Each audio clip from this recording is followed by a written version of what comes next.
Hey guys, tonight we're heading back to the magnificent world of ancient Rome. But we're not going to be focusing on the legions or the emperors.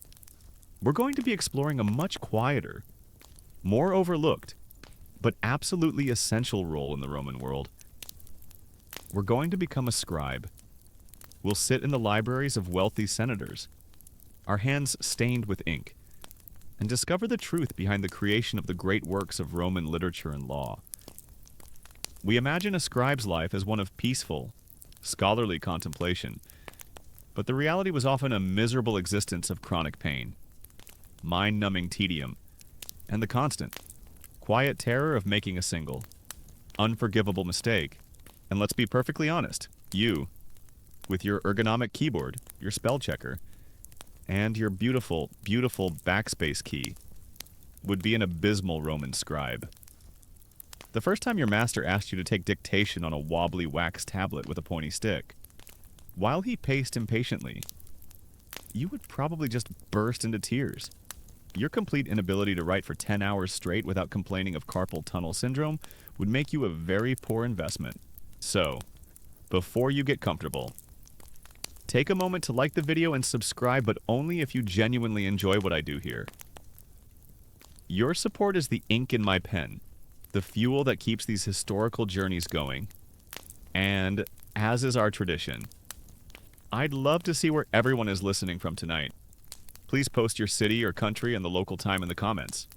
It's always a joy to see our community assemble from all corners of the globe. Now, dim the lights. Maybe turn on a fan for that soft background hum, and let's ease into tonight's journey together. Your story does not begin in Rome. It begins in a sun-drenched city in the east. Perhaps Antioch in Syria, or the great metropolis of Alexandria in Egypt. You are born a free person, the son of a moderately successful Greek merchant or craftsman, and you are given a gift that is rare in this world, an education. From a young age, you are taught to read and to write. You master the Greek alphabet. You study the great poets and philosophers. You learn to form letters with a steady hand, to compose a proper sentence. It is a skill you take for granted. It is the air you breathe. Your world is one of relative peace and comfort. But your world exists at the sufferance of a greater power.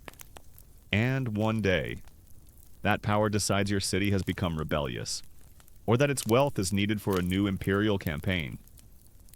The Roman legions arrive. Your city is sacked.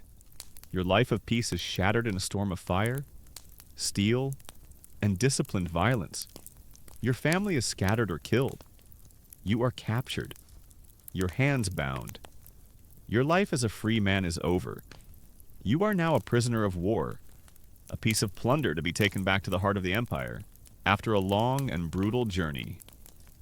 You find yourself in the great slave market of Rome. It is a place of profound human misery. You are stripped naked and forced to stand on a raised platform, a chalk mark on your feet indicating you are new stock. A placard, a titulus, is hung around your neck, listing your age, your place of origin, Syria, and any special skills. You watch as potential buyers. Wealthy Roman citizens walk past, inspecting the human merchandise with a cold, appraising eye. They look at your teeth, they prod your muscles. You are just another piece of livestock.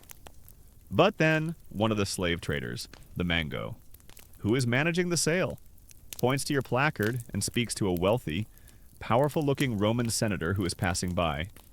The trader mentions your special skill. You are literatus. You can read and write. The senator stops. His gaze changes. He is no longer looking at you as a potential field hand or a simple domestic servant. He is looking at you as a potential tool, a piece of sophisticated equipment, an educated slave, particularly one from the Greek-speaking East, is a valuable commodity. You can serve as a tutor for his children, as a librarian for his scroll collection, as an accountant for his business dealings, and most importantly, as his personal scribe. Congratulations! Your expensive education has paid off. It has made you an extremely valuable piece of office equipment. A price is haggled over and agreed upon. You are sold. You have a new master. you are led away from the market, through the magnificent, chaotic streets of Rome, to your new home, your new prison. It is a vast, luxurious domus, a city house built around a beautiful colonnaded courtyard called a peristyle. It is the home of a man of immense wealth and power. You are now a servus literatus, a lettered slave, and you begin to learn the terrible, central contradiction of your new life. You are a slave, a piece of property, with no legal rights. Your master can have you beaten for any reason. He could, in theory, kill you. Your life is entirely subject to his whim, and yet you are surrounded by people you are intellectually superior to. You are more educated than your master's own sons. You are certainly more educated than the rough, illiterate overseer who is now your direct superior within the slave household. You are a mind trapped in a body that is legally defined as a thing. This is a common historical fact of the Roman world. A vast portion of the empire's intellectual and administrative work was performed by educated slaves and freedmen. The Romans were brilliant conquerors, engineers, and lawmakers, but they often outsourced the detailed, day-to-day work of their civilization to the educated peoples they had conquered. Primarily the Greeks, the great Roman libraries, the complex accounting of their vast estates, the tutoring of their children, the writing of their letters and speeches, all of this was very often done by men like you. The glory of Roman literature and law was built by hands that were often in chains. You are introduced to the hierarchy of the slave household. You are above the common kitchen slaves and the stable hands, but you are far below the master's personal attendant or the powerful head steward. You are a specialist, and your value is in your mind and your hands.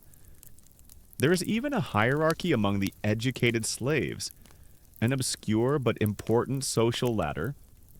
At the bottom is the simple copyist, the librarius. Above him is the accountant, the calculator, and at the very top might be a man valued for his literary skill, a poeta, who helps the master compose his own poetry. You are starting at the bottom, a simple copyist. Historians and classicists will one day debate the true nature of the relationship between a Roman master and his educated slaves. The letters of men like Pliny the Younger seem to suggest that real bonds of affection and intellectual companionship could exist. But was this the norm, or was it a rare exception in a system fundamentally based on domination and exploitation? Could a man truly be a friend to a person he legally owned? A person he could sell tomorrow if he so chose? The power imbalance was absolute, and any kindness was a gift that could be revoked in an instant. Your first days are a period of testing. The master wants to confirm the skill he has paid for. You are brought to his study, the tablinum. He gives you a wax tablet, 2 hinged wooden boards. Their inner surfaces coated with a layer of blackened beeswax and a stylus, a pointed iron instrument. He dictates a simple sentence, and you write it down, using the sharp end of the stylus to scratch the letters into the wax. He inspects your work, your neat Greek script. He nods, satisfied. He then leads you to a small room lined with wooden shelves. On the shelves are dozens, perhaps hundreds, of papyrus scrolls. This is his bibliotheca, his library, and it is to be your new workplace. He hands you your tools, not the temporary tablet, but the tools of a professional scribe. He gives you a calamus, a pen made from a sharpened reed. He gives you a small pot of atramentum, black ink made from soot, gum arabic, and water. And he gives you a fresh, unopened scroll of papyrus, a material that feels impossibly light and fragile in your hands. He then points to another scroll on the shelf, a copy of a work by the Greek historian Thucydides. Your first task, your master says, his voice casual, is to make me a new copy of this, a perfect copy. There are to be no mistakes. He leaves you alone in the quiet, dusty room. You look at the tools in your hand. You look at the long, dense scroll you were expected to copy. You are no longer a free man from Syria. You are no longer a prisoner of war. Your old life is gone. Your new identity, your entire purpose, is right here, in this room. You are a scribe, a living machine for reproducing words, and your long, quiet, and miserable new job has just begun. You stand in the quiet of your master's library, the bibliotheca. Before you lie the tools that will now define your existence. They are the instruments of your craft, the physical means by which you will serve your new master. To a Roman, they are simple, everyday objects. To you, a man who will spend the rest of his life using them, they will become sources of both profound satisfaction and excruciating, mind-numbing misery. You are about to learn the awkward, unforgiving, and deeply frustrating reality of your trade. First, there is your pen. It is not the fine, metal-nibbed instrument of a future age. It is a calamus, a simple pen made from a single, hollow reed, harvested from the marshlands of Egypt. It has been dried, and its tip has been sharpened with a knife into a crude nib. This simple, primitive tool is now an extension of your hand. You quickly learn its many flaws. The point dulls with astonishing speed against the slightly abrasive surface of the papyrus. Every hour or so, you must stop your work, pick up your small, sharp penknife, the scalprum librarium, and carefully recarve the point. A fraction too much pressure, and you will split the nib. Too little, and the point will be too blunt to create the fine. Elegant script your master demands. This constant need for maintenance is a rhythm of interruption, a perpetual breaking of your concentration. Furthermore, the reed pen holds almost no ink. You have a small, heavy pot of ink, the atramentarium, on the table beside you, to write. You must dip your calamus into the inkwell every 4 or 5 words. Dip. Write a few words, and the line begins to fade. Dip again. Write a few more words, and it fades again. This constant dipping is another frustrating rhythm. Each time you lift the pen from the page, you risk creating a small drip of ink, a black tear that will stain the expensive papyrus forever. Your pen has a number of advanced features, such as running out of ink every 5 words and spontaneously splitting and dumping a giant blob of ink on your work. It's a high-performance instrument. The ink itself is another source of misery. It is atramentum, a simple carbon ink. It is made from the soot collected from burning pitch or resin, mixed with a binder of gum arabic, and water. The household slave responsible for making the ink is not a master craftsman. The consistency is never quite right. Some days, the ink is too thick, a sludgy, tar-like substance that clogs the nib of your pen and produces a thick, ugly line.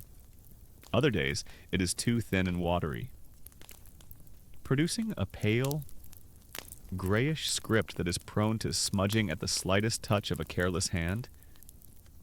You must learn to work with its inconsistencies, to adjust your technique daily to the quality of the ink you are given. But the greatest of your daily struggles is with the surface upon which you write. It is not paper, it is papyrus. This is the common, historical reality for every writer of your time. It is a material made from the papyrus reed that grows only in the Nile Delta in Egypt. The reeds are harvested. Their inner pith is sliced into thin strips, and these strips are laid down in 2 perpendicular layers, pressed together, and dried in the sun. The result is a sheet of writing material that is light, portable, and a constant source of frustration. It is not smooth. You can feel the individual fibers of the plant, the slight ridges where the strips overlap. As you write, the fine point of your reed pen can catch on one of these fibers, causing the nib to spatter a fine spray of black ink across your clean page. The ink can also bleed along the fibers, turning your neat, crisp letter into a fuzzy, indistinct blot. To combat this, you are sometimes given a pounce pot, a small shaker filled with a fine powder made from crushed cuttlebone. You must sprinkle this powder onto the papyrus before you write, an obscure but necessary step to prepare the surface and prevent the ink from bleeding.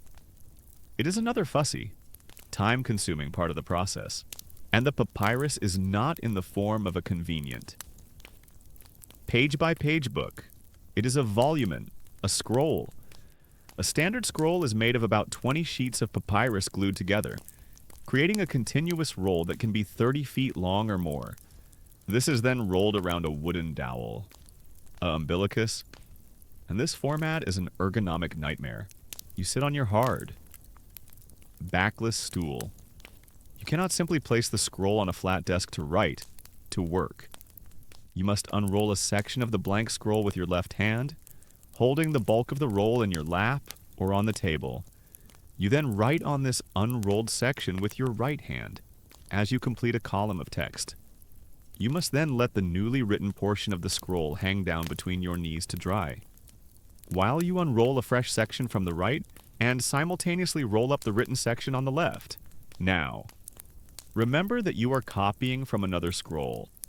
So, your lap is a chaotic jumble of two unwieldy papyrus rolls. You have the original text, which you must unroll to read, and your own copy, which you must simultaneously write upon and re-roll. It is an incredibly clumsy, multitasking juggle of holding, unrolling, writing, and re-rolling. The scroll is an innovative user interface. To find a specific passage, you don't scroll down with a mouse. You physically unroll 25 feet of fragile plant matter while trying not to tear it. It's very intuitive. This physical medium has a profound effect on the very nature of ancient literature, a subject that future historians will debate at length. The difficulty of navigating a scroll, of flipping back and forth, encouraged a more linear, sequential style of writing and reading. But for you, the practical reality is simply that it is awkward and uncomfortable. For taking notes, for drafting, or for the terrifying task of taking dictation, you use a different tool, the wax tablet, or tabula curata. It is made of 2 or more wooden panels, hinged together, their inner surfaces hollowed out and filled with a layer of blackened beeswax. You write by scratching the wax with a sharp, pointed metal stylus. This, at least, has an undo feature. The other end of the stylus is flat and spatulate, and you can use it to smooth over the wax, erasing your words. But the tablets are heavy. The wax melts in the heat and gets easily smudged, and any text written on them is temporary. Your final, official copy must always be on the unforgiving medium of the papyrus scroll. So this is your new world. A world of clumsy pens that must be constantly sharpened, of inconsistent ink that must be carefully managed, and of awkward, 30-foot-long scrolls that must be juggled on your lap. Every single letter you form is a small victory against the inherent flaws of your own tools. You sit in the quiet of the library. You dip your calamus into the pot of sooty ink. You unroll the first section of your new papyrus scroll. Its surface a vast, intimidating expanse of blank potential. You look at the original text, the work of Thucydides, and you begin to copy, letter by letter, word by word. You complete the first few lines. They are neat, there are no drips. You have not yet made a catastrophic error.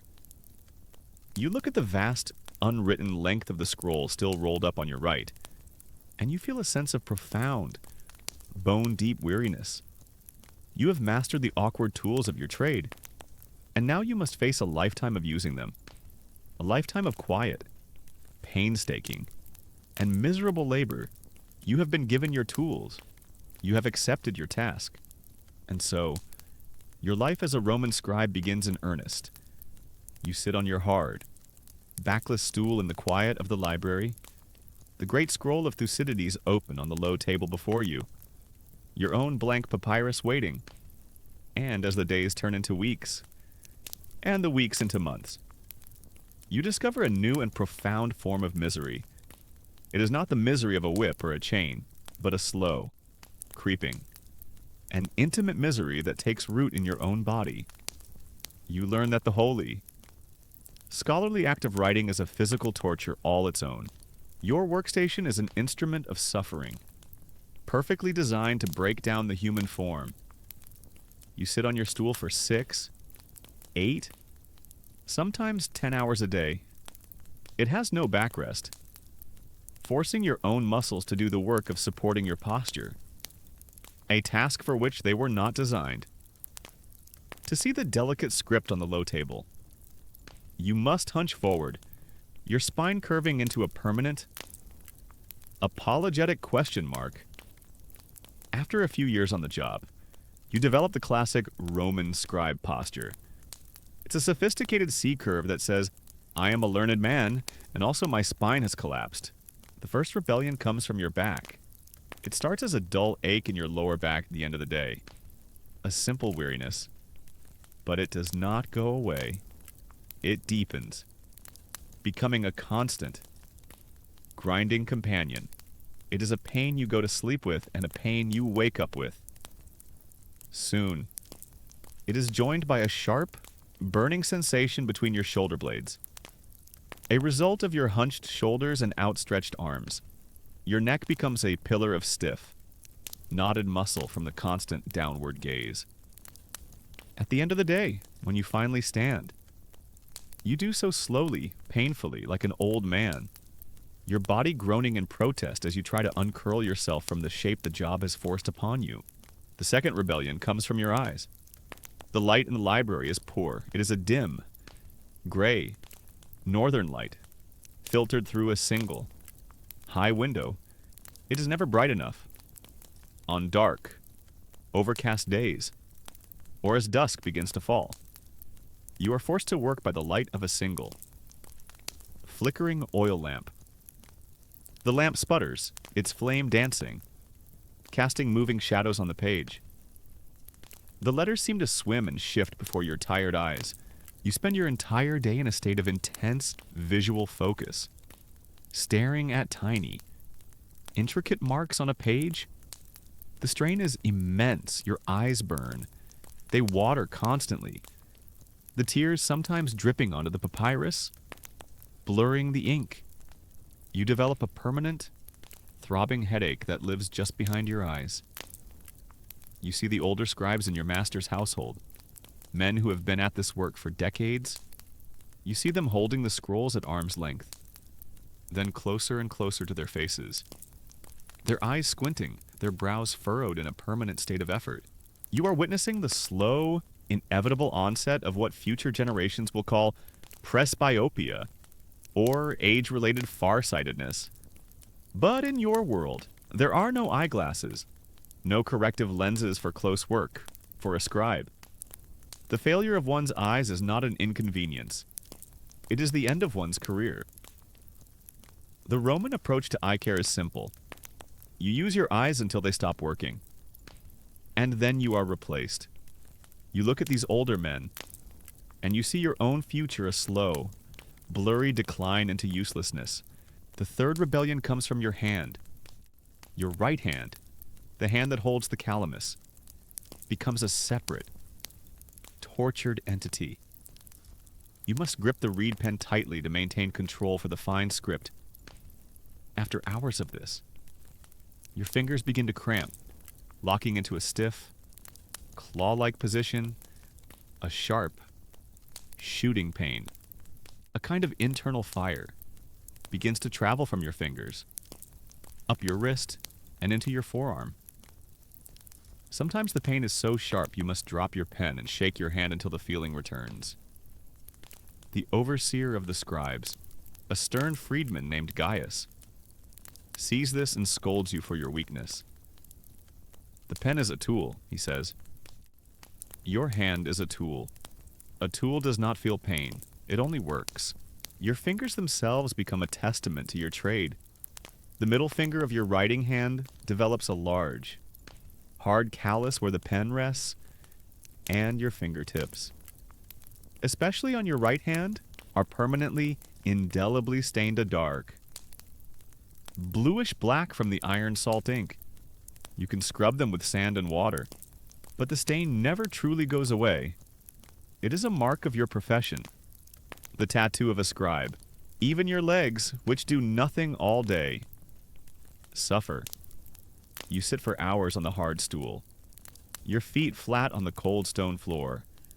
The blood pools in your lower legs. When you stand, they are stiff and swollen, and 1,000 tiny needles seem to prickle your skin as the feeling returns. You are living through a strange, slow-motion process of physical decay. You are not being beaten. You are not being starved. You are simply being worn down, eroded by the gentle, persistent, and unyielding demands of your work. Sometimes, if a scribe is particularly valuable, the master might summon a physician to treat his ailments. The physician, a man full of the theories of Galen, will examine your aching back. He will declare that your humors are out of balance, that a cold and moist affliction has settled in your spine. He might prescribe a vigorous, painful massage with hot oils, or perhaps even a mild session of bloodletting to remove the stagnant humors. The remedies, of course, do nothing to address the root cause of the problem, which is the stool you are sitting on and the desk you are bent over. Historians will one day debate the Roman concept of occupational health. Did they understand that a sedentary, scholarly job could be as physically destructive as a more obviously dangerous one? The evidence suggests that they did not. The comfort and physical well-being of a slave, even a valuable educated one, was entirely secondary to the task he was assigned. Pain was simply an expected and accepted part of the labor contract, a contract you never agreed to sign, and so you continue your work, a prisoner in a cage of chronic pain. Each day is a new battle against your own failing body. You learn tricks to manage the suffering. You learn to stretch your back when the overseer is not looking. You learn to periodically close your eyes for a long moment, a small, desperate rest for your burning vision. You learn to shift your grip on the pen, to write through the cramps in your hand. You have traded your physical freedom, the freedom to run through the forests of Gaul, for a life of the mind, but you have discovered that this new life has its own physical prison. You are not bound by iron chains, but by the chains of chronic, inescapable pain. You are a man whose body is being slowly and systematically broken, not by a whip or a sword, but by the quiet, relentless, and terrible power of a pen and a scroll. Your body has begun its long, slow rebellion against the tyranny of your work. The dull ache in your back and the burning in your eyes are now your constant companions. You have learned to live in a cage of chronic pain. But as you settle into the daily routine of the scriptorium, you discover that there is another, more insidious form of suffering that your job entails. It is not a pain of the body, but a pain of the mind. You are about to learn the profound, mind-numbing tedium of your craft. Your task is, on its surface, a simple one. You sit on your hard stool. On the low table before you lies the exemplar, the original scroll you are to copy in this case. The great history of Thucydides. Beside it lies your own blank scroll of fresh, expensive papyrus. Your job is to transfer the words from that scroll to this one. It is a task that requires immense, unwavering concentration, performed in the service of a goal of almost infinite boredom. Your job is to copy this book. It's an exciting opportunity that combines the intense focus of brain surgery with the scintillating thrill of watching paint dry. The process is a mental grind. You lean over the original scroll, your eyes scanning a short passage of the text. You must then commit this small string of words to your short-term memory. Perfectly and in the correct order, then you turn to your own scroll, dip your pen in the ink, and you begin to write, carefully forming each letter, hoping that the image of the words in your mind has not already begun to fade. You write the phrase, and then you must immediately stop, turn back to the original, find your place, and begin the entire process again.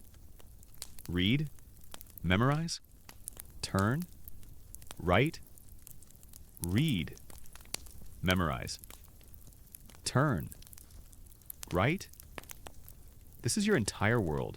For 8 to 10 hours a day, the task is made 1,000 times more difficult by the way the text itself is written.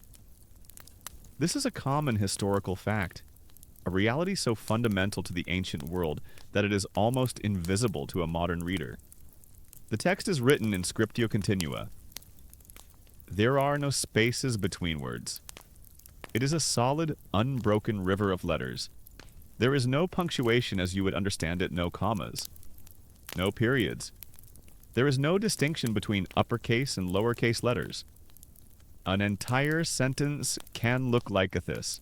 And so, your job is not one of simple transcription. It is a constant, intensive, cognitive puzzle. Before you can even begin to copy a phrase, you must first decipher it. Your eye must scan the unbroken line of letters, and your brain must perform the difficult task of breaking that string into individual words, of finding the hidden structure of the sentence. Is that one long word, or two small ones? Does this sentence end here, or does it continue a single misinterpretation? A single mental slip can cause you to copy a sentence with a completely different meaning. The Romans had a very efficient way of writing called scriptio continua. It looked like this, and it mattered against paying a nightmare of guesswork. It was a great system for saving papyrus and destroying the sanity of scribes. To aid in this difficult process, you, like most scribes, adopt a specific technique. You read the words aloud, softly, under your breath. The scriptorium is not a place of absolute silence. It is filled with the low, constant, humming murmur of a dozen men whispering their text to themselves. This practice, reading the words with your mouth as well as your eyes, helps your brain to parse the difficult text and serves as a kind of auditory proofreading, a way to hear an error before your hand makes it permanent. This very act of reading aloud is a subject of debate for future scholars. Did ancient people always read this way? Was silent reading a rare and difficult skill? The nature of your text suggests that a world of silent, internal reading is a world that has not yet been fully born, so you sit, hunched over your work, whispering the words of a long-dead Greek historian to yourself. Your mind must exist in a state of hyper-focus. You cannot allow yourself to be distracted.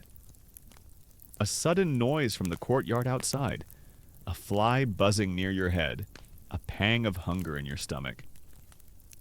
Any of these can cause you to lose your place, to make a mistake, and you cannot think about the meaning of the words you're copying. That, you learn, is the greatest danger of all. The text you are copying is a magnificent one, a thrilling account of war and politics. If you allow your mind to engage with the story, to think about the Peloponnesian War, to marvel at the brilliance of Pericles' funeral oration, you will instantly lose the intent. Letter-by-letter focus required for the transcription. You must actively suppress your own intellect. You must become a machine.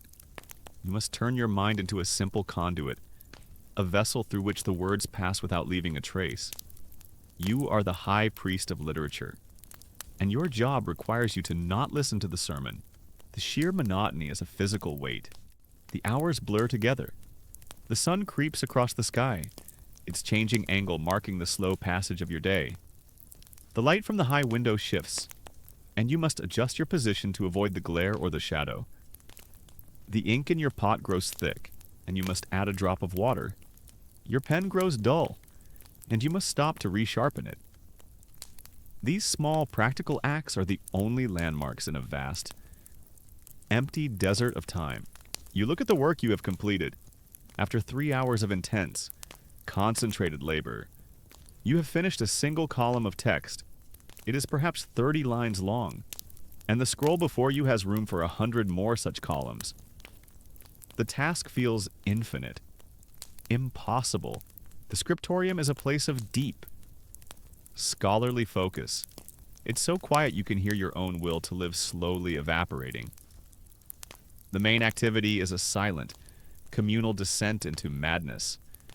Your mind, starved of stimulation, begins to wander into strange places. You start to notice the tiny imperfections in the papyrus. You become obsessed with the shape of a particular letter. You find yourself hating the letter M for its many strokes. The boredom is so profound it becomes a kind of hallucinatory state. At the end of the long day, the overseer, Gaius, rings a small bell. The scratching of the pen stops. You are dismissed. You stand up. Your body a symphony of aches and pains. But your mind is in a worse state. It is a numb, buzzing, empty thing. You have spent your entire day in a state of high intellectual alert, while simultaneously being profoundly, deeply bored. You have mastered the awkward tools of your trade. You have learned to live with the chronic pain in your body. But now you must face this new, more subtle form of misery, the slow, grinding erosion of your mind, the daily death by 1,000 perfectly and meaninglessly formed letters. It is a quiet, scholarly, and terrible kind of hell. Your body is a landscape of pain, your mind a numb desert of boredom. But there is a third, and perhaps most potent, form of misery that defines your life as a scribe. It is the constant, quiet, and nerve-shredding terror of making a mistake. You live in a world without a delete key. You live in a world without an undo button. You live in a world where every single mark you make is permanent, and every error is a potential disaster. You sit at your low desk, the precious papyrus scroll spread across your lap. You understand the value of this material. It is not cheap paper. It is an imported luxury good from the distant province of Egypt. A single, well-made scroll of this size represents a significant expense for your master, perhaps equivalent to a common soldier's pay for several months. To ruin it through carelessness is not just an error, it is the destruction of a valuable piece of property. For even more important texts, a legal deed, a senator's official correspondence, or a deluxe copy of a work by a famous poet like Virgil, you might be tasked with writing on parchment. Or vellum? This is a true luxury good, made from the specially treated skin of a calf or a lamb. It is smoother, tougher, and more durable than papyrus. It is also astronomically expensive. To be handed a fresh roll of vellum is to be handed a profound responsibility and a profound terror. And so, you work with a level of focused caution that is almost painful. Every movement is deliberate. You dip your calamus into the ink pot with a slow, steady hand, ensuring no excess ink clings to the nib. You move your hand from the ink pot to the scroll, holding it aloft, willing it not to drip. You set the point of the pen down on the fragile surface as gently as a butterfly landing on a flower. But mistakes are inevitable. Your mind, dulled by the mind-numbing tedium of the work, wanders for a single, fatal instant, or your hand, cramped from hours of gripping the pen, has a tiny, involuntary spasm, or the papyrus itself, with its uneven fibers, catches the tip of your pen, and it happens. A splotch of black ink, a tiny, spreading spiderweb of disaster on your clean. White page. A cold dread washes over you. You freeze. Your heart hammers in your chest. You have made a mistake. Now you have only one option for a cure, and it is a dangerous and uncertain surgery. You set down your pen. You take up your small, sharp scraping knife. The scalpel, with a hand that is now trembling. You must try to physically remove the ink from the page. You hold your breath and you begin to scrape, ever so gently, at the top layer of the papyred plant fibers, trying to lift the ink without digging too deep, without tearing the fragile material. The Roman undo feature is simple and effective. It involves taking a knife, carefully scraping a layer of dried papyrus off your page, and hoping you don't rip a giant hole in your priceless document. There are no second chances. Sometimes it works. You manage to remove the offending blotch. leaving behind only a slightly fuzzy, scarred patch on the page that will be a permanent. Silent testament to your clumsiness. But other times, the knife goes too deep. The papyrus tears. A small, insignificant error has now become a catastrophic, irreparable wound. The entire sheet, perhaps containing a full day's work, is ruined. It must be cut from the scroll, and you must start the entire section over again. Even worse is the mental error. You are copying from the exemplar. Your eye scans a line of text. You look down to your own scroll to write it. When you look back up, you lose your place and your eye, seeking a familiar pattern. Jumps to a similar word or phrase further down the page. This is a common scribal error, a trap known as saut du même au même, the jump from the same to the same. You continue copying, oblivious, for several paragraphs. Only later, when you are proofreading your work, do you realize with a sickening lurch in your stomach that you have omitted an entire section of the text? There is no way to fix this. There is no room in the margins to insert so much missing text. The scroll is ruined. The most terrifying accident of all is the tipping of the inkwell.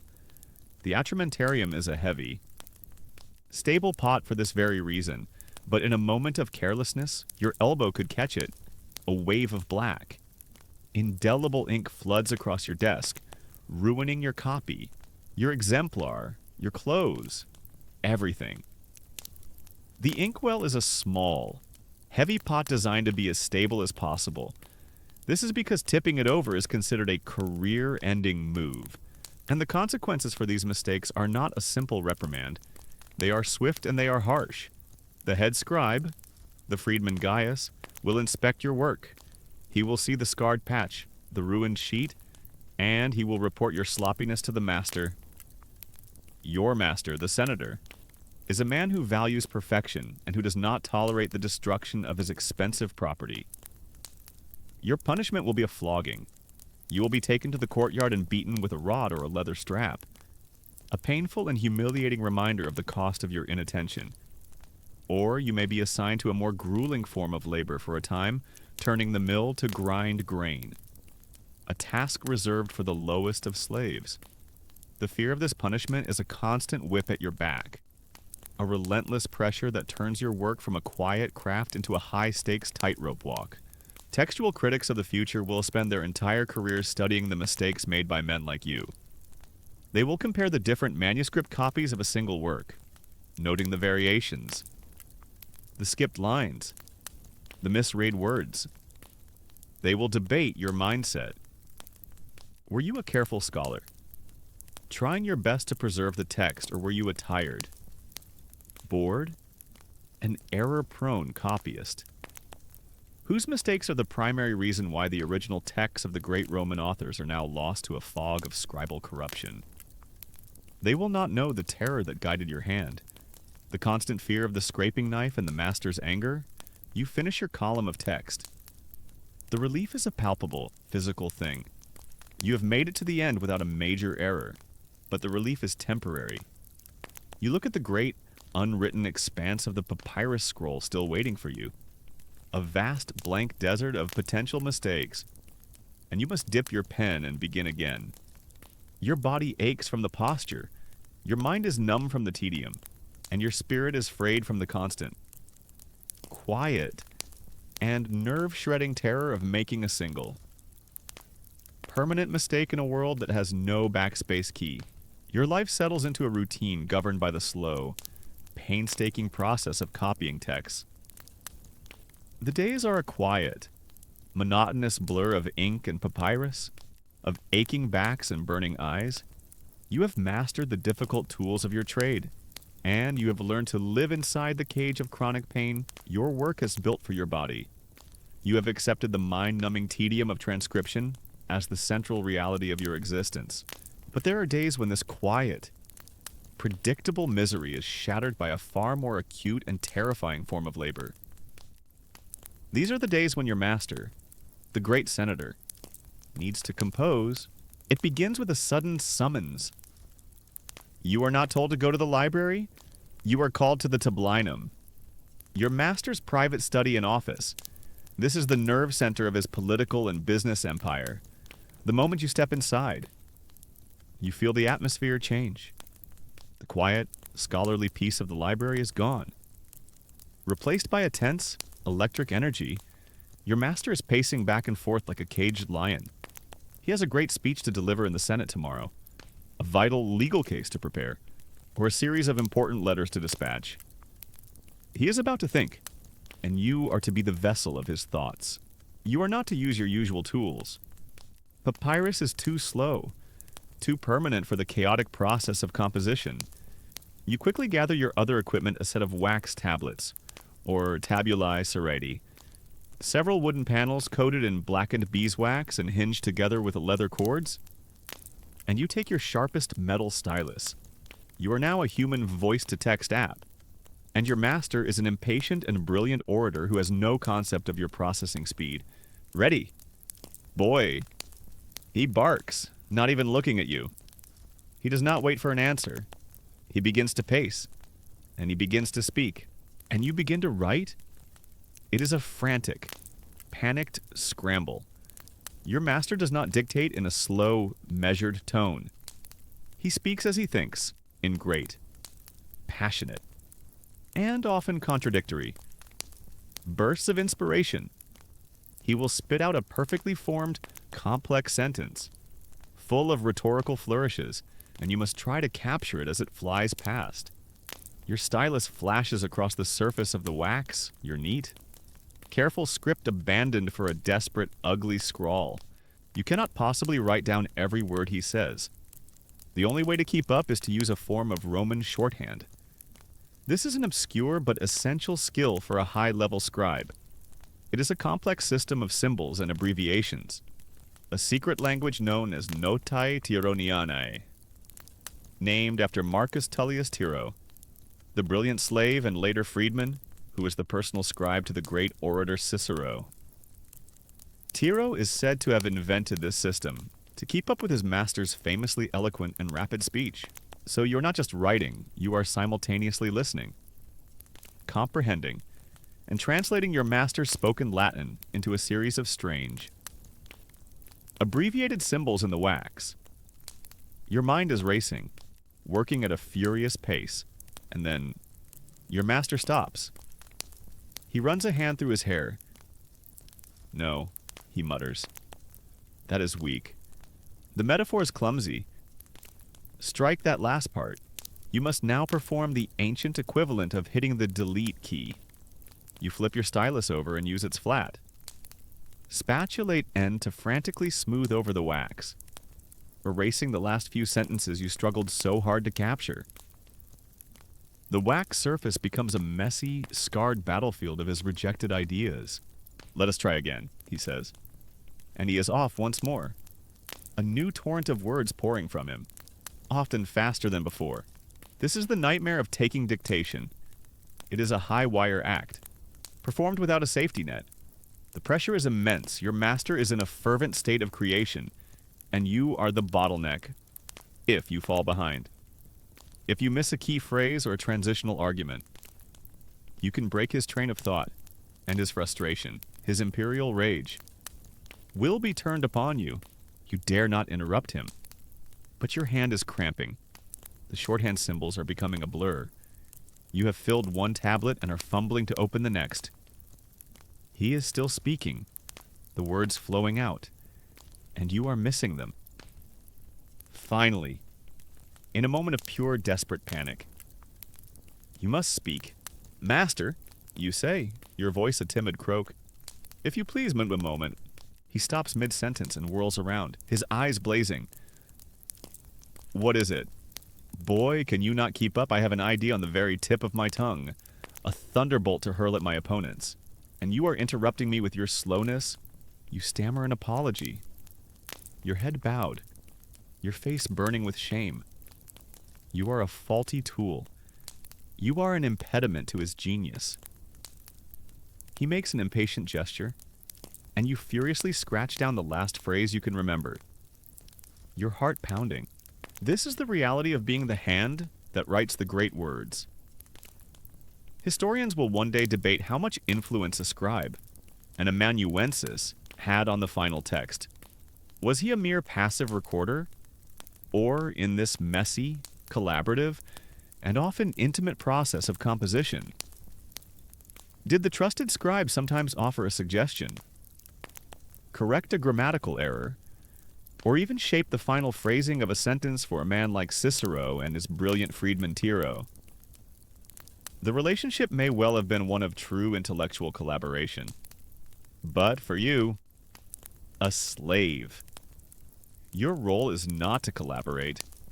It is to keep up and to be invisible. The session continues for hours. Finally, your master is satisfied. The speech is composed. He dismisses you with a wave of his hand. You are left, your hand a cramped claw, your mind a buzzing, exhausted hive, with a set of messy, scarred, and almost illegible wax tablets. But your work is not done. Now. The second phase begins. You take the wax tablets back to the quiet solitude of the library, and you begin the long, slow, and painstaking process of transcription. You must decipher your own frantic, abbreviated scrawls. You must translate the shorthand symbols back into full, formal Latin, and you must copy it all with perfect, elegant script onto a clean roll of expensive papyrus. This is a different kind of misery. It is the misery of cleaning up after a storm. You work late into the night by the light of a single oil lamp. Your tired eyes burning, you finally finish. You have produced a beautiful, clean, and perfect scroll. It is a masterpiece of calligraphy. The speech it contains is a work of rhetorical genius, a powerful argument that will sway the Senate and be studied by students for centuries to come. The next morning, you present the finished scroll to your master. He takes it from you without a word of thanks, without a glance at the quality of your work. He rolls it up and prepares to leave for the Senate. The great words are his. The genius is his. The future fame will be his. The panic, the pain, the exhaustion, and the fear, those were all yours. You are the invisible hand, the forgotten ghost behind the glorious words of Rome. And as he leaves, you are left alone to clean and prepare the wax tablets, ready for the next time inspiration and terror should strike. You have survived the terror of your master's dictation. You have successfully translated his chaotic, passionate, and contradictory spoken words into a clean, elegant, and permanent papyrus scroll. He has taken the scroll to the Senate, and you hear later that his speech was a triumph. He is praised for his eloquence, his powerful phrasing, his devastating logic. No one, of course, knows of the terrified, ink-stained slave who was the midwife to that brilliance, who captured the lightning in a bottle. You are the invisible machine behind the great man. You return to the quiet of the library, to your stool and your low desk, and you return to your normal, daily work. You had perhaps dreamed, when you were first brought into this world of letters, that your life would be one of constant intellectual excitement. You imagined yourself spending your days carefully copying the great works of literature, the epic poetry of Virgil, the histories of Livy, the philosophy of Seneca. These are the tasks that make your miserable life feel, for a few hours, meaningful, to be in communion with a great mind, to be the conduit through which his words are preserved for posterity. That is a high and holy calling. Those days happen, sometimes, but they are rare.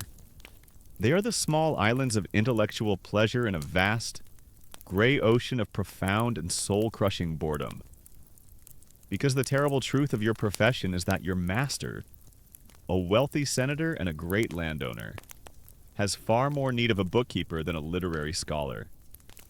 Your holy craft of writing, you soon discover, is most often used to copy the endless, boring lists of a great commercial empire. A new shipment of scrolls arrives at the house. They are not precious works of literature. They are the monthly reports from your master's great agricultural estates. His latifundia. In Sicily and in Spain, they are sent by his overseers, and your job is to copy them, creating a duplicate record for the master's archives here in Rome. You unroll the first scroll. It is an inventory. And you begin to write. Your elegant Greek script is now used to record the most mundane realities of a farm 1,000 miles away. Item 120 amphorae of olive oil from the estate at Cordoba. Item 400 sacks of wheat from the fields outside Syracuse. Item 80 new goats purchased at the local market. Item 15 iron plowshares in need of repair.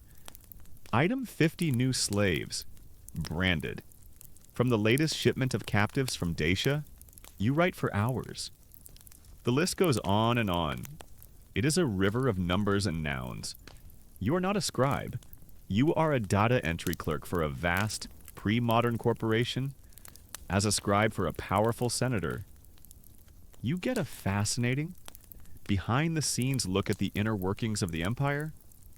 This mostly involves copying lists of how many jars of pickled fish were shipped from Spain last month. It's riveting stuff. The task is made all the more difficult by the numbers themselves. You must write them out in the clumsy, cumbersome system of Roman numerals. You do not get to write the simple number 1784. You must, with great care, write out a long and awkward string of letters. M, D, C, C, L, X, X, X, I, V. You must count the letters carefully. Have you written 3 X's or 4? Did you put the I before or after the VA? Single misplaced letter can change a number drastically. Your mind must be sharp and focused to accurately record information that is, in itself, profoundly and deeply uninteresting. Copying financial records is a great way to practice your Roman numerals. Today's big number is CMX Live. That's a lot. You think, you're pretty sure. Math is hard when all your numbers are letters. When you are finished with the inventories, you move on to the account ledgers. The codices accepti et expensi. Here, you copy the household's income and expenditures. The work is just as tedious, but it gives you a secret, intimate, and often disturbing window into your master's world. You copy down the immense sums of money he receives from the sale of his grain and oil. You copy down his expenses, the purchase of a new litter, the cost of a lavish banquet, the salary for his freeborn staff, and you copy down the other. Darker transactions. You see the records of large gifts made to other senators, which you know are bribes. You see the purchase price of the new. Beautiful female slave from Alexandria who has just joined the household staff. And you know exactly what her purpose will be. You are the quiet, invisible accountant for your master's greed and his lust. Then there is the legal work. Your master is a senator and a lawyer. He is constantly engaged in property disputes, in the writing of wills, in the drawing up of contracts. You are tasked with copying these legal documents. You write the same dense, boilerplate legal phrases over and over again, a language of pure, repetitive formula. You copy a rental agreement for a tenement building, a contract for the sale of a shipment of timber, a will that leaves a fortune to one son and cuts another off with nothing. The work is a sterile and passionless chronicle of human affairs. This is the reality of your life. For every 1 hour you spend copying the beautiful verses of a poet. You spend 50 hours copying the price of barley. The great skill you possess, the literacy that makes you a valuable and respected piece of property, is squandered on the mundane bookkeeping of a rich man's empire. Historians will one day debate how the Romans managed to run such a vast and complex economy without the tools of modern accounting. They will marvel at the simplicity of your ledgers, a simple list of income and expenses, and wonder how a global empire could be run with the bookkeeping tools of a small shop. But you are not a part of that grand historical question. You are just the man who has to copy the endless, boring lists. The mental toll of this work is a new kind of pain. The physical pain in your back and your eyes is a sharp, honest reality. But this is a dull, gray, spiritual ache. It is the pain of a curious and educated mind being starved of stimulation, being forced into a narrow, repetitive, and meaningless channel. You. A man who once read the philosophy of Plato, who understands the great tragedies of Sophocles.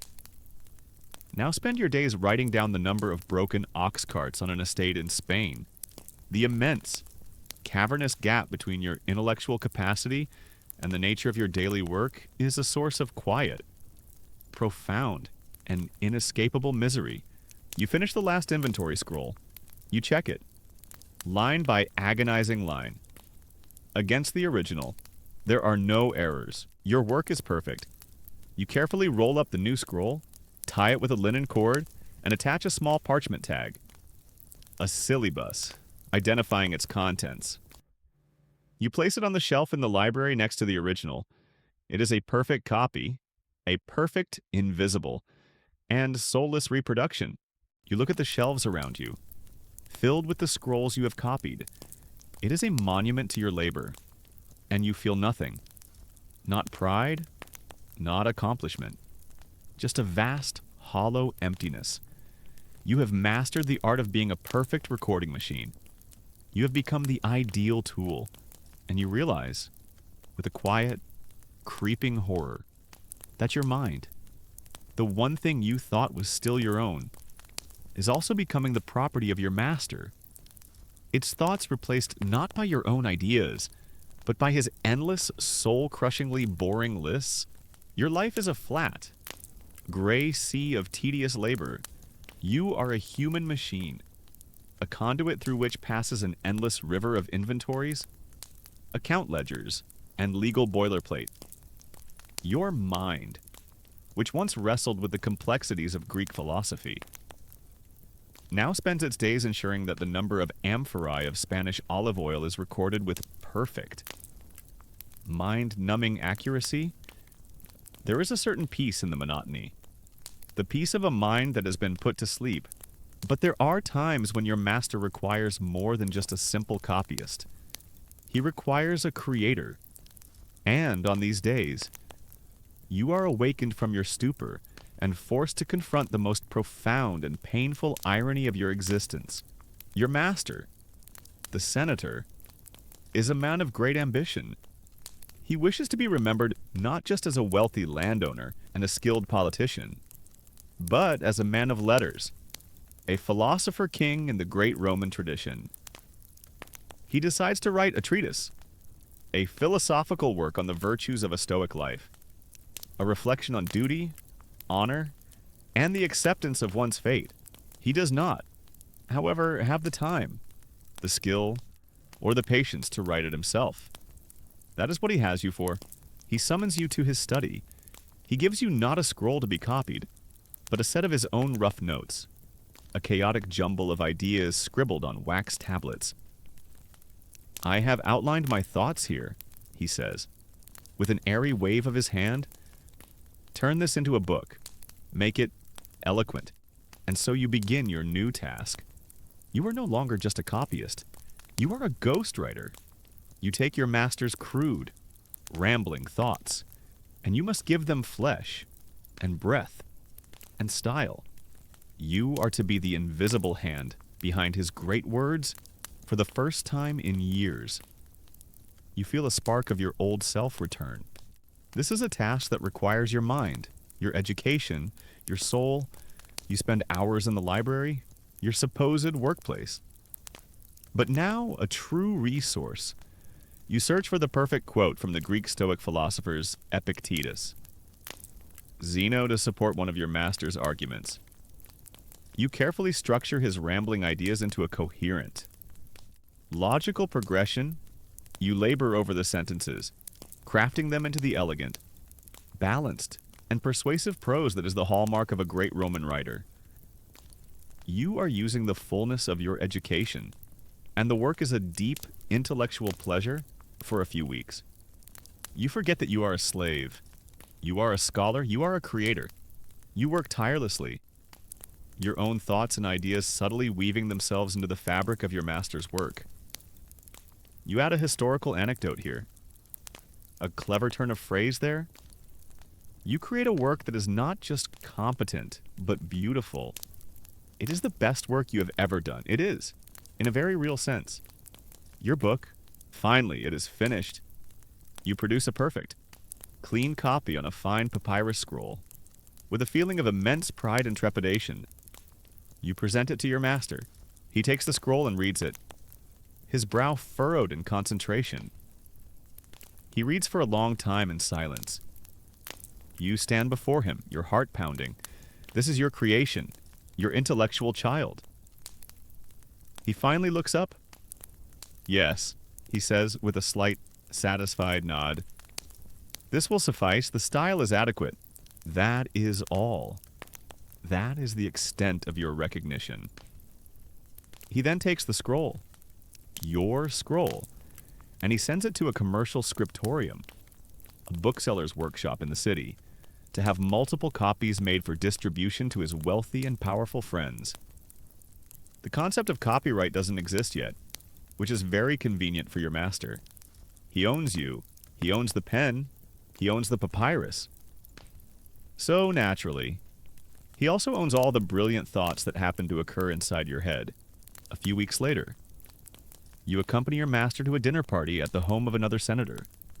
The room is filled with the most powerful men in Rome, and you hear them praising your master for his new book, a brilliant treatise. Lucius, one senator says, raising his wine cup. A work of profound insight and remarkable eloquence. You have the soul of a true philosopher. Indeed, says another. Your chapter on enduring hardship with dignity was particularly moving. It will be quoted for generations. You stand silently against the wall, holding a tray of wine goblets, an invisible fixture in the room. And you listen to these men praise your master for your words, for your insights, for your eloquence. A strange, hot, and bitter mixture of pride and rage burns in your chest. You want to scream. I wrote that. That was my thought. That was my phrase. But you are a slave. You are a tool. A tool does not speak. A tool does not get credit. This is the great, unspoken secret of the literary world you inhabit.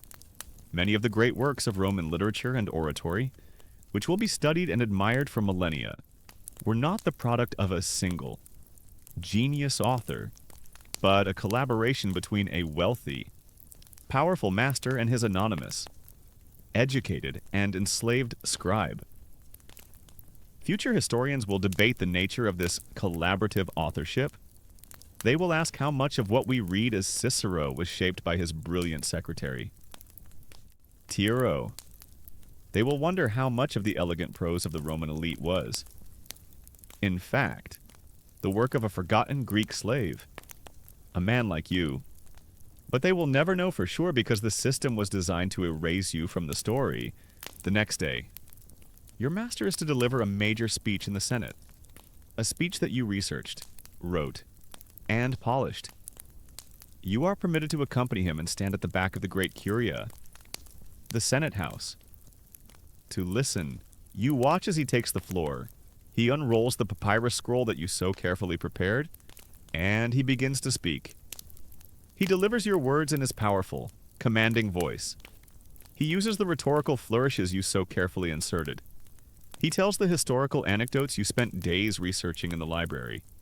He is a magnificent performer, and the senators are captivated. The speech is a stunning success. His political rivals are silenced, his allies cheer. He is hailed as one of the greatest orators of his generation. You listen to the crowd praise your master's brilliant speech. It's a wonderful feeling, like watching someone else get an award for a project you did all the work on. It fills you with a deep, quiet, and professionally suppressed rage as you walk back from the forum behind your master's litter. You see your own reflection in the polished bronze of a shopkeeper's door. You see a man in a simple slave's tunic, his hands stained with ink, his face tired and anonymous. You have just witnessed your own words swaying the most powerful men in the world. You have just watched your own intellect shape the course of Roman politics, and no one will ever know. You are the invisible hand. You are the ghost in the machine. You have reached the pinnacle of your profession as a scribe. You are no longer just a copyist. You are a creator. But this success is the most profound misery of all. because you have learned that even your mind, the one part of you that you thought could be free, is just another tool to be used for your master's glory. The words are yours, but the fame, the credit, the immortality, all of it belongs to him. You are condemned to a life of intellectual brilliance and absolute, eternal anonymity. The years in your master's household spool out. As long and as monotonous as the papyrus scrolls you spend your days copying. You are no longer the new, frightened captive from Syria. You are a fixture, a part of the household's quiet machinery. You've risen through the ranks of the scribal slaves. You are now the head scribe, the man who supervises the younger copyists, the one trusted with the master's most important documents. You have found a strange, compromised kind of stability. You are still a slave, but you are a respected one. Your life is one of quiet, intellectual labor, but the tools of your trade, the long hours in the dim light, the hunched posture over your desk, they have been a slow, patient, and relentless enemy. And in your middle age, that enemy begins to win the war. Your own body, the instrument of your craft, begins to betray you. It starts with your eyes. For years, you have lived with the headaches and the burning sensations. But now, a new and more frightening change occurs. The clear, sharp world of letters begins to blur. You find yourself holding the scroll further away from your face to bring the words into focus. Then you have to bring it closer. You are constantly adjusting, trying to find that one. Specific focal length where the letters will resolve from a fuzzy gray mass into a coherent word. Your work slows down. You start to make mistakes. You misread a U for a V, a simple error that changes the meaning of a word. You have to ask one of the younger scribes, a boy with sharp, untired eyes, to read a particularly difficult passage back to you. A quiet, daily humiliation. You try to hide your failing vision. You work longer hours, straining in the poor light of the oil lamps, which only makes the problem worse. Your eyes have decided to retire before the rest of you. The letters on the scroll have gone from crisp and clear to a series of blurry smudges. It makes copying difficult when you're essentially guessing what the words are. Then your hands join the rebellion. After decades of gripping a reed pen, of making millions of tiny, precise movements, your right hand begins to ache with a deep, arthritic pain. Your knuckles swell. The simple act of holding the calamus becomes a struggle. And then the tremor starts. It is a slight, almost imperceptible shaking in your hand. A fine, uncontrollable vibration. At first, you can control it for a time, but it grows worse. Your elegant, flowing script, the pride of your craft, becomes a shaky, spidery scrawl. The letters are no longer uniform and beautiful. They are the spastic, uncontrolled marks of a hand that no longer fully obeys its owner. This tremor might be the final, delayed symptom of the toxic pigments you worked with as a younger man, a slow poison now reaching its final fruition. You are a broken tool. A scribe whose eyes cannot see and whose hands cannot write is like a soldier without a sword or a farmer without a plow. You are becoming useless. Your master, who once valued you for your peerless skill, now looks at your work with a frown of impatience. The new scrolls you produce are filled with corrections, with scraped-off patches, with sloppy, uneven script. They are not worthy of his library. One day, he summons you to his study. Standing beside him is a new man, or rather, a new boy. He is a youth of about 17, a recent purchase from the slave market, also a Greek from the East. His eyes are sharp and clear, his hands steady. "This is Demetrius," your master says. His voice devoid of emotion. He is to join you in the scriptorium. You will teach him our methods. You will show him the contents of the library. You understand what is happening. You're being asked to train your own replacement. It is the final, cruelest humiliation for the next few months.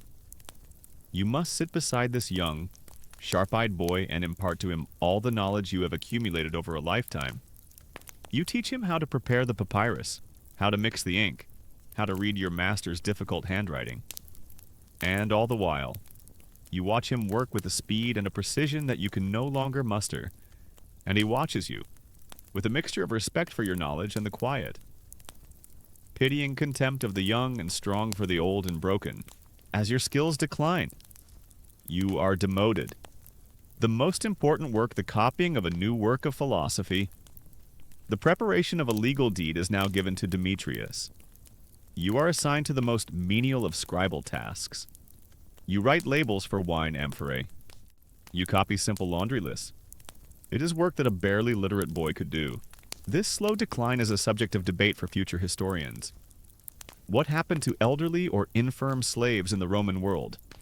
The great Roman statesman Cato the Elder, in his treatise on agriculture, famously advised a practical farmer to sell your old oxen, your worn-out slaves, your sick slaves, and any other odds and ends. Was this brutal? Economic pragmatism the norm? Or did a long-serving, loyal slave sometimes earn a retirement of sorts, cared for by a benevolent master as a member of the household? Your own fate seems to be following the colder advice of Cato. You are being kept on, for now, but your value is diminishing daily. The day finally comes when you can no longer even perform the simplest of tasks without a mistake. Your eyes can no longer distinguish the letters at all. Your hand shakes so much that your writing is an illegible scrawl. Gaius, the freedman who oversees the household staff, comes to you in the library. He does not look at you. The master has assigned you new duties, he says flatly. Your work in the library is finished. He leads you out of the scriptorium, the quiet, dusty room that has been your entire world for 30 years. You look back at the shelves of scrolls, the silent testament to your life's work. You are leaving your own history behind you. You are not granted a peaceful retirement. You are still a slave, and a slave must work, but you are now assigned to the lightest, most menial of tasks. You are sent to the garden to sit in the sun and pull weeds, a job that requires no skill and little strength, or you are sent to the kitchens to polish the master's silver. Your once skilled hands now used for simple, repetitive rubbing.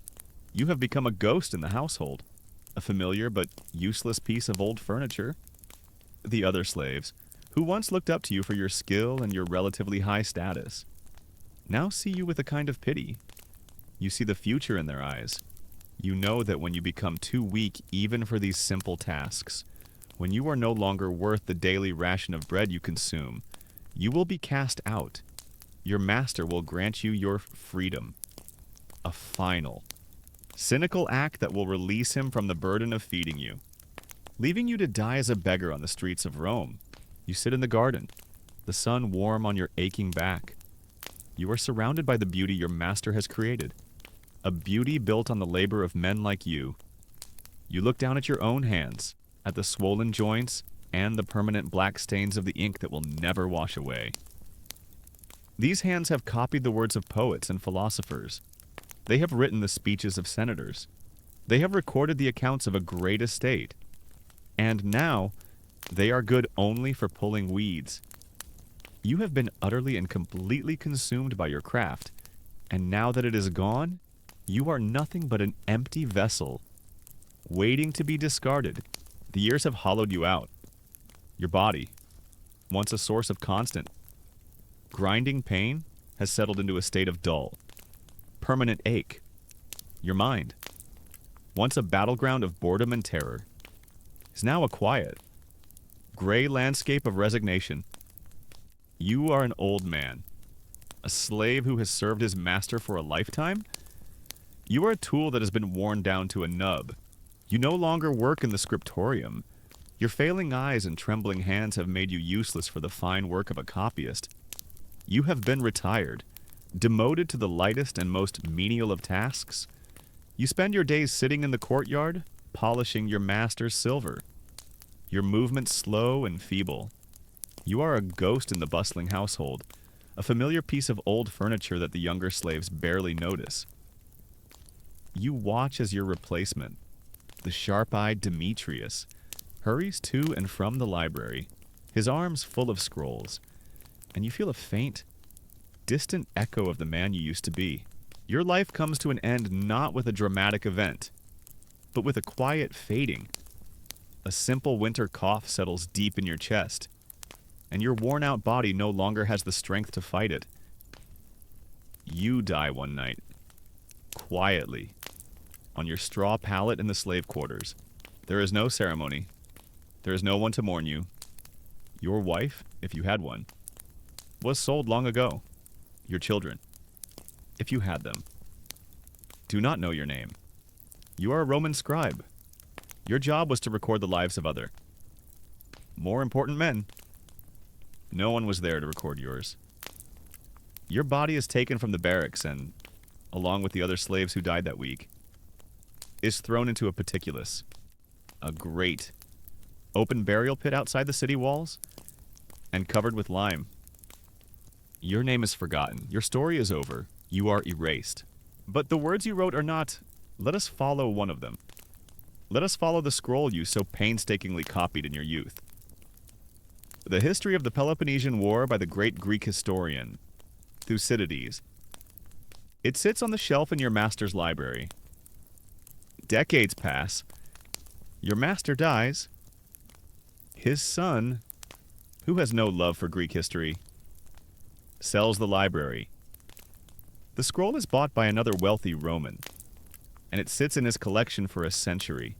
The Roman Empire itself begins to crumble. The great city is sacked by barbarian hordes.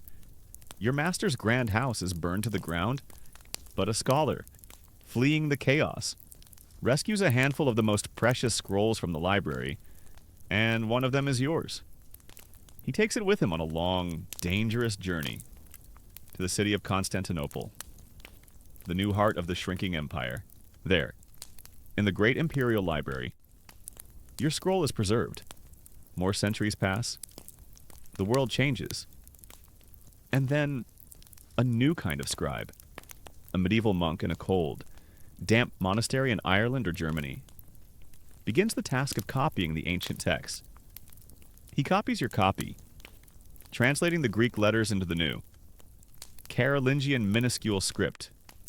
He makes his own mistakes, misreading a word here, skipping a line there, but the essence of the text, the story you so carefully transcribed, survives. More centuries pass. The Renaissance dawns in Italy. Scholars, hungry for the lost knowledge of the ancient world, rediscover the monastic libraries. Your scroll, or rather, the copy of your copy, is found by one of these scholars. He is astounded. It is a more complete, more accurate version of the text than any other known to exist. He takes the manuscript to the city of Venice, to the workshop of a great printer named Aldus Manutius. And here, a new kind of magic occurs. The text is no longer copied by a single, trembling human hand. It is set in lead type. The great printing press, with its clanking machinery and its smell of new ink, begins to turn, and in a single day, it produces 1,000 perfect copies of the words you once spent months copying by hand. The text is now immortal. It spreads across Europe, translated into a dozen new languages. It is studied by generals, by politicians, by historians. The words you wrote, the speech of Pericles, the account of the Sicilian expedition, become a foundational text of Western civilization. They shape the minds of future leaders. They inform the understanding of war and politics for millennia to come. And now, let us jump forward one last time. It is 2,000 years after your quiet, forgotten death. A young student sits in the vast, silent reading room of a great university library. The air is still. The only sound, the soft turning of pages. She is reading a book. It is a modern, printed, paperback edition of Thucydides. She is captivated by the power of the prose, by the profound and timeless wisdom of the text. She marvels at the genius of the man who could write such a thing so long ago. She looks at the page, at the neat, black, printed letters. But let us see what lies beneath them. Beneath the ink of the modern printer lies the memory of the lead type of the Renaissance press. Beneath the type lies the careful script of the medieval monk. And beneath that monk's hand lies the ghostly trace of your own. She is reading your work. The letters she sees are the descendants of the letters you so carefully formed with your reed pen. Your back aching, your eyes burning. She is benefiting from the long, painful hours you spent in that quiet, dusty room. You are the invisible hand behind the great words. Your legacy is both absolute and anonymous. The words you copied have achieved a kind of immortality you could never have dreamed of. But you, the man, the slave, the scribe named Lynn from Syria, are gone. You are less than a ghost. You are a forgotten footnote in the long, messy, and often miserable history of the enduring text. You are the silent, unseen, and utterly forgotten foundation upon which the great library of the world is built. The great library of the university fades away. The image of the student, and the long chain of history that placed the book in her hands, dissolves into the quiet of the night. The story of the scribe, a story of anonymous labor and immortal words, is now complete. His long, painful work is done, and so is yours. Bring your mind back to this present moment, to the simple comfort of your own bed. You live in a world of effortless text. Words appear on screens with a click, are deleted with a touch. You can write and share your own thoughts with the entire world in an instant. It is a kind of magic the Roman scribe could not have conceived of, a freedom he would not have understood. Let the story you have just heard be a quiet reminder of the immense human effort, the silent and forgotten labor that lies behind the knowledge and the stories we now take for granted. Every book on your shelf, every text you read, is the end point of a long, fragile chain of human hands, stretching back through the centuries. But there is no more need for such thoughts tonight. There is no more work to be done. There are no more words to be written. The only task left is to embrace the stillness and the silence. Let your mind become a clean, blank page, and allow the gentle, peaceful story of your own dreams to begin.